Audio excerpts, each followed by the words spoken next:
நல்லதே நடக்கும். ஓம் நம சிவாயும். எல்லாம் அல்ல ஸ்ரீ பாராகியம்மன் திருவடி சரணம்.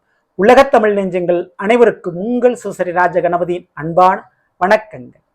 இன்றைய பதிவில் மகர ராசியில் பிறந்த நண்பர்களே, விளையாட்டு வினையாகும்னு சொல்லுவாங்க. ஆனா அந்த வினை இப்பொழுது உங்களுக்கு துணையாக மாறி உங்க கைக்கு பணத்தை கொண்டு வந்து சேர்க்க போது சொன்னா நம்புவீங்களா? ஆமாங்க, புதனுடைய உச்ச பயிற்சியின் மூலமாக வேலையிலும் விளையாட்டிலும் உங்களுடைய பண வசூல் கிடைக்க போகுது. பண லாபங்கள் உங்களுக்கு கிடைக்க போகுது. முக்கியமா பாதை மாறக்கூடிய பாச உறவுகள் இந்த காலகட்டத்தில் நீங்க சந்திக்க போறீங்க. அப்படி உறவுகளுடைய மாற்றமும் பண ரீதியான வரவும் உங்களுடைய வாழ்க்கையில சில விஷயத்தை சங்கடங்களை மாற்றி அமைக்க போகுது. மகர ராசியில் பிறந்த உங்களுக்கு பணம் முதல் படிப்பு வரை, அதாவது பதவி முழுவதும் வரை உங்களுடைய வாழ்க்கையில் திடீரென திருப்பங்கள் இந்த புதனுடைய உச்ச பயிற்சியால் நடைபெற போகுது.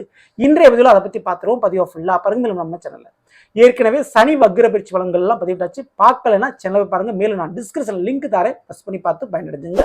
மறக்காம நம்ம சேனலை சப்ஸ்கிரைப் பண்ணிட்டு கூடவே தர பெல்லைக்கான ப்ரெஸ் பண்ணிட்டு பக்கத்தில் ஒரு ஆளுன்ற வசதி தவறாமல் செலக்ட் பண்ணிச்சுக்கோங்க. அவ்வளோதான் நான் பதிவிடக்கூடிய அடுத்தடுத்த பதிவுகள் உங்களுக்கு உடனுக்குடன் நோட்டிபிகேஷனாக வந்து சேரும். மகர ராசியில் பிறந்த நண்பர்களே, மகர ராசி ராசியின் நாதன் சனி பகவான் 3ஆம் இடான மீனத்தில் வக்ர நிலையில இப்ப இருக்கிறார். நவம்பர் 28ஆம் தேதி வரை அவர் வக்ர கதியில தான் இருப்பார். 3ஆம் இடம் முயற்சி ஸ்தானம், தைரிய வீரிய வெற்றி ஸ்தானம். அப்போ மகர ராசிக்காரங்களுக்கு இந்த 2025 வருடம் தொடக்கத்திலிருந்து வெற்றியை நோக்கி நம்ம பயணம், எப்படினாலும் நம்ம ஜெயிச்சு காட்டிடணும், எப்படினாலும் நம்ம வாழ்ந்து காட்டிடணும் அப்படின்ற ஒரு வைராக்கியம், ஒரு விடாமுயற்சி உங்களிடம் புதுசாக தோன்றி இருக்கும். ஒரு உத்வேகம் உங்ககிட்ட இருக்கும். ஓகேங்களா? ஸோ இந்த ஒரு நேர காலகட்டத்தில் பயணமும் ஒரு இடமாற்றமும் உங்களுக்கு நிச்சயம் ஏற்படும். சரிங்களா? இப்படி இருக்கும்போது புதனுடைய பயிற்சி, புதன்மான எங்க இருக்கிறார்? சிம்மத்தில் அமர்ந்திருக்கக்கூடியவர் செப்டம்பர் 11ஆம் தேதிக்கு பிறகு அப்படியே பயிற்சி அடைஞ்சு கன்னி ராசிக்கு போறார். கன்னியும் புதனுடைய வீடு தான், ஆனா புதன் உச்ச வீடு ஆகும். மிதுனம் மற்றும் கன்னி ரெண்டுமே புதனுடைய வீடு என்றாலும் கன்னி ராசியில புதன் உச்சம் அடைவார். வேற எந்த ஒரு கிரகமும் தன்னுடைய வீட்டுல உச்சமடையாது புதனை தவிர. பொன் கிடைச்சாலும் புதன் கிடைக்காதுன்னு சொல்லுவாங்க. அப்படிப்பட்ட அந்த புதன் அப்படின்ற ஒரு கிரகம் நல்லது செய்யக்கூடிய அமைப்பு மிக எளிதாக கிடைச்சிடாது. அப்படி பார்க்கும்போது மகர ராசியில் பிறந்த உங்களுக்கு 9ஆம் வீடான கன்னியில் இந்த புதன் அமர்ந்திருக்கிறார். முதல்ல இந்த பொன் கிடைச்சாலும் புதன் கிடைக்காது சொல்லுவாங்க. அதுக்கு என்ன அர்த்தம் அப்படின்னா, பொன் என்பது தங்கம், ஒரு கோல்டு, ஒரு பண செல்வம் சொல்லலாம். ஆனா புதன் என்பது கல்வி, படிப்பு. நீங்க கோடி கோடியா கொட்டி கொடுத்தாலும் கல்வி அறிவு மிக எளிதாக கிடைச்சிடாது, மிக எளிதாக வந்துடாது. எவ்வளவு சொல்லி கொடுத்தாலும் ஒரு சிலருக்கு ஈஸியா கிடைச்சிடாது. அதனாலதான் பொன் கிடைச்சாலும் புதன் கிடைக்காதுன்னு சொல்லுவாங்க. ஆனா அந்த கல்வி அறிவாலும் உங்களுக்கு இருக்கக்கூடிய திறமையாலும் இந்த புதனுடைய உச்ச பயிற்சி மூலமாக பெரும் பணம் செல்வாக்கை ஈட்ட போறீங்க. பெரும் பண லாபத்தை நீங்க பார்க்க போறீங்க. அது உங்களுடைய புத்தி சாதுரியத்தால் எந்தெந்த விஷயத்துல நடக்க போகுது? முதல்ல போட்டிகள், கிரிப்டோ கரன்சி, ட்ரேட் மார்க்கெட்டு, சில விளையாட்டாக விளையாடக்கூடிய பணம் சம்பந்தப்பட்ட விளையாட்டுகள், இதுகளில் ஜெயிக்கக்கூடிய வாய்ப்பு மகர ராசியில் பிறந்த உங்களுக்கு உண்டு. மேலும் நிலம் சம்பந்தமான, சொத்து சம்பந்தமான தகராறு பிரச்சனைகள், அதுக்கு ஒரு கோர்ட்டு கேஸ் வழக்கு நடந்துகிட்டு இருக்கு. அந்த ஒரு போட்டி, ஓகேங்களா? ஸோ அந்த ஒரு போட்டியில நீங்க ஜெயிச்சு அதன் ரீதியாக பங்கு படத்தை பார்க்க போறீங்க. தொழில் ரீதியாக வர வேண்டிய பங்கு, வேலை ரீதியாக கிடைக்க வேண்டிய நியாயமான லாபங்கள். ஸோ அதுக்காக ஒரு ஃபைட் பண்ணிக்கிட்டு இருக்கீங்க, சண்டை போட்டுக்கிட்டு இருக்கீங்க அப்படின்னா அதுலேயும் ஜெயித்து அதன் ரீதியாக பண லாபம் கிடைக்கும். இப்படி ஒரு ஃபைட் பண்ணி, ஒரு சண்டை போட்டு அல்லது ஒரு விளையாட்டாக ஒரு போட்டியில கலந்து அதன் மூலமாக பண லாபங்கள் கிடைக்க போது இந்த புதனுடைய உச்ச பயிற்சினா. இன்னொரு பக்கம் இந்த புதன் பகவான் உங்களுடைய மகரத்திற்கு 6ஆம் வீடான மிதுனத்துக்கு அதிபதியாக இருக்கக்கூடியவர். 6ஆம் வீடு என்பது கடனை குறிப்பது. அப்போ 6க்குரிய 9ல உச்சமடைகிறார். அப்போ கடனாகவும் பணம் கிடைக்கும். ஒன்று ஃபர்ஸ்ட் சொன்ன மாதிரி விளையாட்டு போட்டிகள் மற்றும் ஏதேனும் ஒரு ஃபைட் பண்ணி ஒரு கோர்ட்டு கேஸ் வழக்குகளில் ஜெயிச்சு பணம் கிடைக்கும் சொன்னேன். இரண்டாவது நான் சொல்லக்கூடியது கடனாக பணம் கிடைக்கக்கூடிய வாய்ப்பு உண்டு. ஒரு பேங்க் லோனு, ஒரு கவர்மெண்ட்ல இருந்து ஒரு லோன் ப்ராசஸ் பண்ணிக்கிட்டு இருக்கீங்க அப்படின்னா அது ஒரு வேலைக்காக இருக்கலாம், தொழிலுக்காக இருக்கலாம், ஒரு வீட்டுக்காக இருக்கலாம். எப்படி இருந்தாலும் அந்த பேங்க் லோன் கடனாக கிடைக்கக்கூடிய வாய்ப்பு உண்டு. இந்த லோன் செக்ஷன் ஆயிரும் உங்களுக்கு. ஓகேங்களா? ஸோ அது கிடைக்க வாய்ப்பு உண்டு. மேலும் உங்களுக்கு மறைமுகமான வழிகளில் சில பண வரவுகள், பண உதவிகள் கிடைக்கக்கூடிய பாக்கியம் இருக்கு.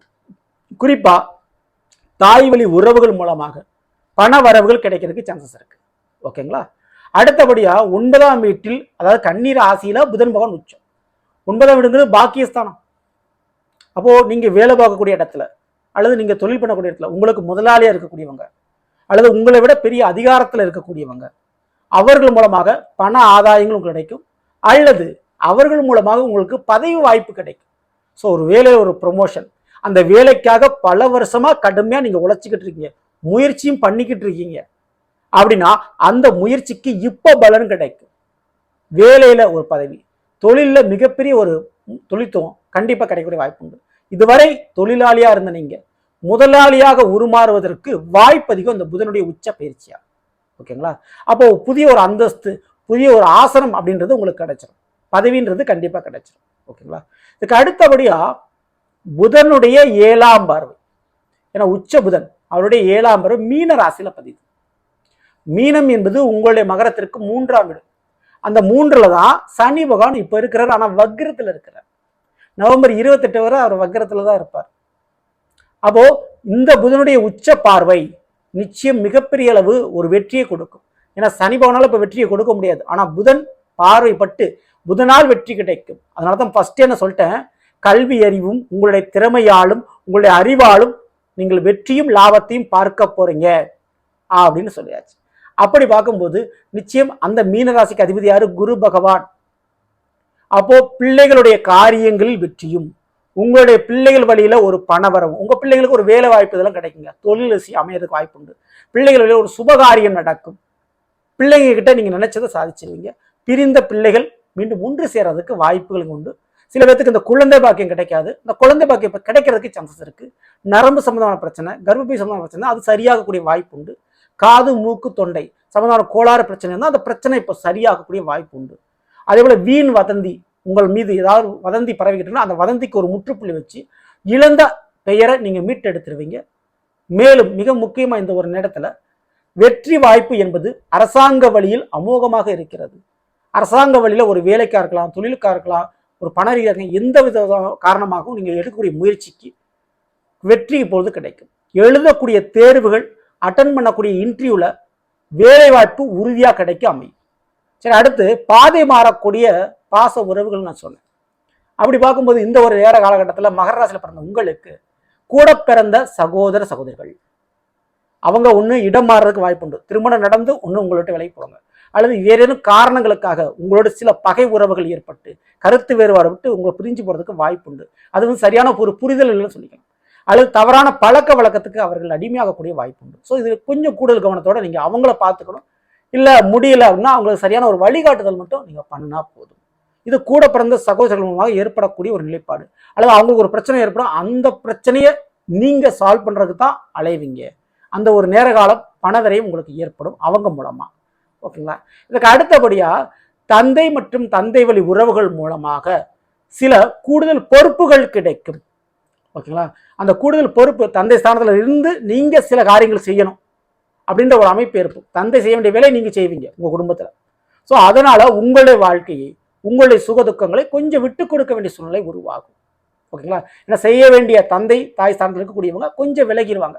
நீங்க செய்ய வேண்டிய ஒரு கடமைகள் உங்களுக்கு உருவாகும், அல்லது நீங்க அவங்க பொறுப்புல இருந்து சில காரியங்கள் செஞ்சு கொடுப்பீங்க. ஓகேங்களா? அடுத்தபடியா மிக முக்கியமாக இந்த ஒரு நேரத்துல மகர ராசியில பிறந்த நீங்க வீட்டுல தேவையில்லாத மறைமுகமான கெட்ட பழக்க வழக்கங்கள் வைத்துக் கொண்டிருக்கக்கூடிய உறவுகள், மறைமுகமான இந்த காதல் போன்ற சமாச்சாரங்கள் இருக்கக்கூடியவர்கள், ஸோ இவர்களால் குடும்பத்தில் கொஞ்சம் பிரச்சனைகள் ஏற்பட வாய்ப்புண்டு. ஓகேங்களா?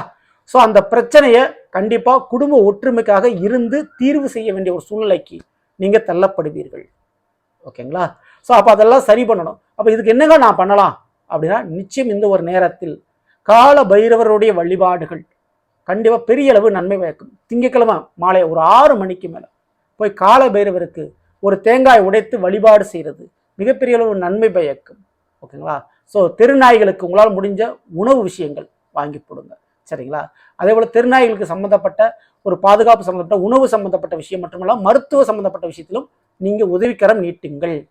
அதெல்லாம் மிகப்பெரிய புண்ணியமாக உங்களுக்கு வலுக்கும். உங்களுடைய வாழ்க்கையில் முக்கியமாக உங்கள் குடும்பத்தில் இருக்கக்கூடிய மறைமுகமான பிரச்சனை, அந்த பிரச்சனையிலிருந்து உங்க குடும்பத்தை நீங்க காப்பாற்ற முடியும். ஸோ இந்த ஒரு வழிபாடு தவறாம நீங்க பண்ணிக்கணும். ஸோ நம்ம இன்றைய பதில் மகர ராசியில் பிறந்தவர்களுக்குரிய பலனை பற்றி பார்த்த நிச்சயமா உங்களுக்கு பயன்படுத்தி பிடிச்சிருந்த லைக் நண்பர்களுக்கும் உறவினர்களுக்கும் மறக்காமல் சேர்ச்சிங்கள். இதுவரை நம்முடைய சேனல் சப்ஸ்கிரைப் பண்ணாம இருக்கலாம், சப்ஸ்கிரைப் பண்ணிங்க. கூடவே தர பெல்லைக்கான பிரஸ் பண்ணிட்டு பக்கத்தில் ஒரு ஆளுன்ற ஆப்ஷன் தவறாமல் செலக்ட் பண்ணிச்சுங்க. மேலும் அடுத்து சந்திப்போம். நன்றி, வணக்கம். நல்லதே நடக்கும். நம சிவாயம். எல்லாம் உள்ள ஸ்ரீ பாரகியம். திருவடி சரணம்.